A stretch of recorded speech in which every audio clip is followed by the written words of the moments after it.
உன் வருங்கால மனைவிக்கு உன் கையால புடவை எடுத்து கொடுக்கணும்னு வந்திருக்க, அப்படிதானே? ஆமா. பாத்தியாக்கா, உன் ஆளு உனக்காக சர்ப்ரைஸா புடவை எடுக்க வந்திருக்காரு.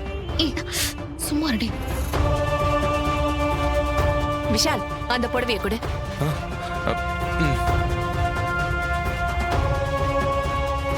இசை, பாத்தியா, உனக்காக ஆசையா வாங்கி இருக்கான்.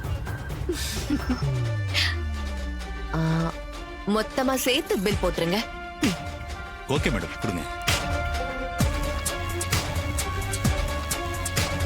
ஏய், நான் எதையும் சொல்லாத மாதிரி நீ எதையுமே கேட்காத மாதிரியே நடந்துக்கிற. அவ்வளவு சொன்னேன், இப்ப சிரிச்சுக்கிட்டே புடவைய வாங்குற. என்னதான் நினைச்சுக்கிட்டு இருக்க? உனக்கு என்ன பண்றேன்னு பாரு.